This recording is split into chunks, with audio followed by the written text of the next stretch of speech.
So in this case, we are able to provide you a sightseeing tour because Paris is as big as London, but while you can arrange a walk-in tour of London with the most iconic royal places, more or less in an hour and a half walk as we did yesterday, this wouldn't be possible for Paris because Notre Dame is on one end of the city while the Eiffel Tower, which is the other thing you may want to see, is on the completely opposite end.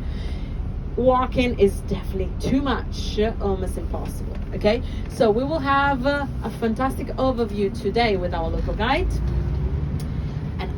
And little spoiler, tomorrow you will see pretty much the same monuments, but from another perspective. Do you know what's one of the main features of Paris? What do London and Paris have in common? A big natural element. The river, yeah, correct. All of the main cities in the world are founded along a river, okay? Because it was source of life. Water also has been source of life. Same will happen in Rome. So many big cities are literally crossed, cut in half by rivers. So while we have the River Thames in London, what's the river of Paris? Seine. Very good. Do you know also the river of Rome? That's a difficult one. The river Tiber, which we called Tevere. All right, I'll talk about it in a few days. So the river Seine will give us a fantastic perspective on Paris tomorrow night. Okay, because we're going on a cruise on a boat on a river, so you will see like it's nice to reflect on the fact that we're getting a warm welcome, having an overview of the monuments as soon as we get here, and before leaving we'll have the same overview but by night and by the water. Okay, so it's like a welcome and a warm goodbye. We'll close the circle tomorrow. Okay, on the poster you have all the details of what we're doing tomorrow. It's gonna be kind of tough, okay, even though I don't have all of you for the entire day, but half of the group is coming with me to Versailles, which is a bit of a walking since the palace is pretty big and the gardens is pretty big to visit. And then in the afternoon we'll have to see the Louvre Museum, which is huge. So don't think that because it's a museum it's going to be quiet. You're going to be walking loads of steps inside of it. Okay, so tomorrow is definitely the demanding day. Today it's mostly a calm day, so take advantage of this time that I'm giving you now to stretch your legs, to do your steps, because you're going to be sitting in the afternoon, and then we'll go straight to the hotel after dinner, which is going to be here in town, to take a good rest for tomorrow. Okay, the hotel again is not downtown, it's a bit out, so you will have a little nap time before getting to the hotel. But consider we start the tour at 3:30, couple of hours, then we have dinner around 7, 1 hour dinner more or less, and then we take the bus back to the hotel. So we probably be at the hotel around 9:30 according to traffic, of course, which is, as you can see, totally unpredictable. So I'm giving you some random, like not random, some most accurate possible timings, okay, but you will see yourselves that you don't have to blame it on me for late or too much in advance, because this is really something that we can, not even the drivers can know in advance, especially now that, as I said, we are about to have the Olympic Games. So Paris is already pretty unpredictable and messy because of many reasons. They often do strikes. They are a very socially, they are very into the politic topics, so often they protest for many reasons. So these are already 2 reasons why traffic could be blocked or streets could be closed all of a sudden.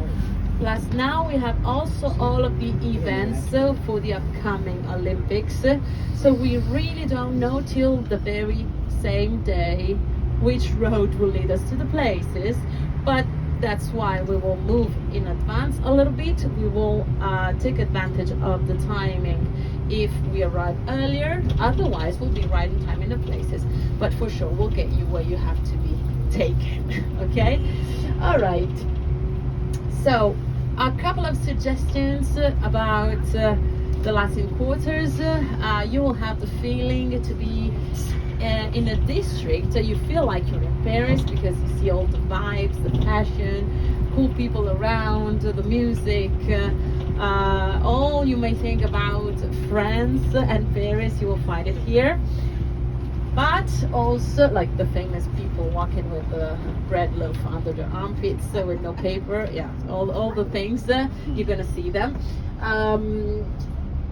But also it's originally, I told you, students' quarter. So there are the main streets along the river, but as soon as you enter the blocks, you will find super cute, narrow little streets full of restaurants, full of little shops. So you can find here its uniqueness. Okay, so I definitely push you to look for it. And things that you may try. Okay, so let's start with the most famous. What's the most famous dish in France? What comes to your mind? Okay, baguette is a kind of bread. Croissant, yeah, very. Well, crepes. Somebody said crepes. Okay, so of course this is something you have to try, and we wanted you to try. That's why you have it in the menu tonight. Tonight for dinner we're going to have a traditional galette au raisin, which is the crepe. Okay, so the regular one is going to be ham and cheese. The vegetarian one is going to be with mushrooms, so more or less the same. And it's a very, very good restaurant. So if you really love them and you want to try two different ones, you can go for it also for lunch. Otherwise, you can take advantage of lunch to try something different. Okay, so apart from all the baguette sandwiches that you find pretty much everywhere for cheap prices, and you are pretty much likely to find them also tomorrow in the gardens of Versailles, so I'm telling you, I would definitely try.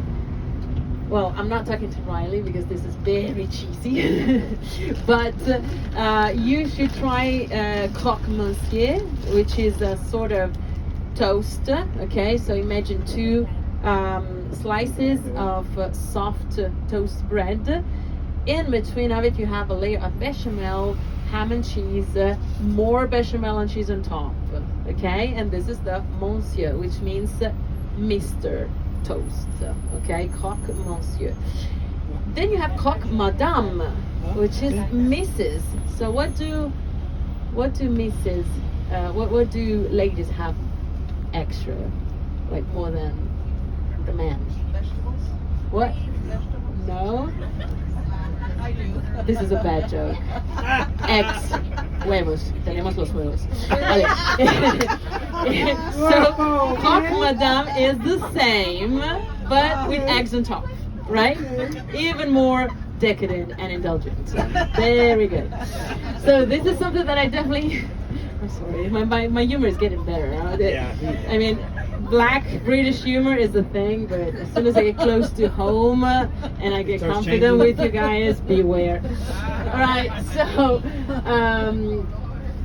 so croque monsieur et croque madame is something that you should try and that we don't have in the menus for dinners, so something you should definitely go for. If you want to go a little bit healthier, just a little bit, you can go for a salad. In these places here, they have big salads, which are not just random vegetables. They stuff it with a lot of things. So the famous niçoise is with tuna and boiled eggs, and the hint is given by the sauces that they put on top. So it's imagine like a Caesar salad style. So they have this kind of very rich, full salads. Now I'm gonna give you overview on the names of the kinds of restaurants that you can find and price ranges. So I mentioned already brasserie, okay,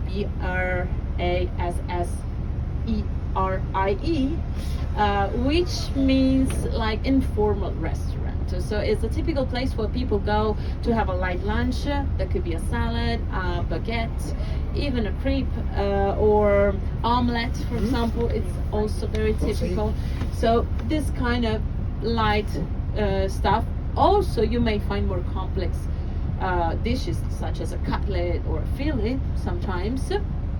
But it's a typical Parisian place with the tables and the boulangerie. You can find definitely bread of all kinds, not only baguettes.